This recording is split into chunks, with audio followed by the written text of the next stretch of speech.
Ready for another deep dive into the inner workings of your mind? Who or what is really stopping you from reaching your success? Sit with that for a moment, because I'm about to give you an answer, and you might not like it. The truth? The only person stopping you is you. No one else is holding you back. Every other answer is just an excuse, a soft blanket wrapped around your fears. The world isn't conspiring against you. No one is plotting your downfall. They're too busy planning their own rise. The biggest obstacles in your way are the ones you've created.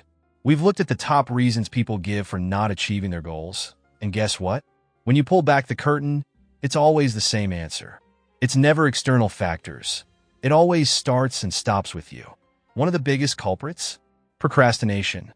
People love to blame it on laziness, but that's another excuse, a convenient way to dismiss what's really happening. Procrastination isn't about being lazy. It's about fear. It's your brain trying to protect you from failure.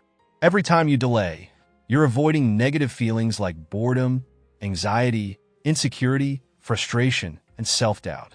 Those emotions show up, and instead of facing them, you hit the pause button and step back. You don't even attempt to overcome the challenge because your fear is louder than your desire to succeed. But here's the thing. If procrastination is on you, then guess what? You can control it. You have the power to decide that enough is enough. You can push through those feelings and move forward, and that shift changes everything. Another excuse we hear all the time is, "My friends and family don't believe in me." Let's clear something up. Nobody owes you their belief. It's not some kind of debt they're obligated to pay. Your friends and family are just trying to live their own lives. If you're constantly turning to them for validation and motivation, it means you need to work on your self-confidence. You need to be your own source of belief before you expect anyone else to get on board. And sometimes it's not that they don't believe in you, it's that your ideas are big and scary, and they're worried you'll get hurt. They care about you, but that's their fear talking. Your belief isn't their job, it's yours. You owe it to yourself to believe in your own potential. After all, why should they believe in you if you don't even believe in yourself? And here's a harsh truth. If you're losing motivation, then you never really had it to begin with. What you had was willpower, and willpower is fleeting. It's that quick burst of energy you get when you hear about someone else's success or when you feel inspired for a moment. But motivation? Real motivation is something you have to build brick by brick. It's not a spike of energy, it's a steady line powered by self-discipline. It doesn't disappear when things get tough. It doesn't evaporate when you have a bad day. Motivation isn't about feeling good. It's about staying committed, even when everything around you feels like it's falling apart. You need a plan because without one, your goal is just a wish. How are you going to handle setbacks? How bad do things have to get before you hit pause on your dream? And when you do pause, how long are you willing to stay on hold? Another common roadblock? I just don't have the resources. Some people are born into difficult circumstances, single-parent households, financial struggles, lack of education. Maybe they had to leave school early to start working. It's a tough hand to be dealt. But here's the thing. Other people have faced the same challenges and still made it.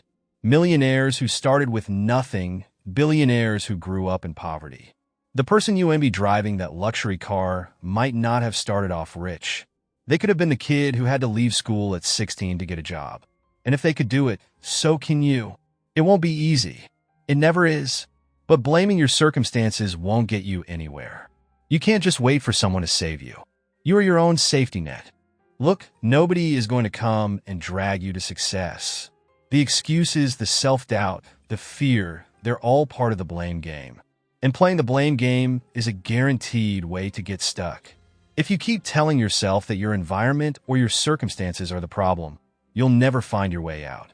But if you take responsibility, if you own your situation and commit to figuring it out, that's when things start to change. You've got to extract the lessons from your failures and discard the rest. Don't carry your failures with you like heavy baggage. Learn what you need to and move on. You're starting from the bottom? That's fine.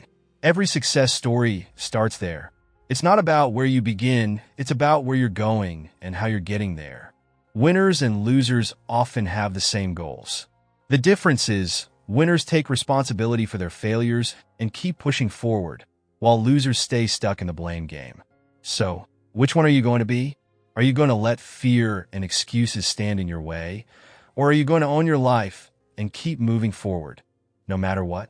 As the saying goes, if you hang around the barbershop long enough, eventually you'll get a haircut. Keep working, keep pushing, and eventually luck will find you. But you've got to be there, doing the work to catch that break when it comes. Success isn't about waiting for the perfect moment. It's about creating the moment. So don't stand in your own way. The only person stopping you from reaching your full potential is you. And until next time, keep on rising,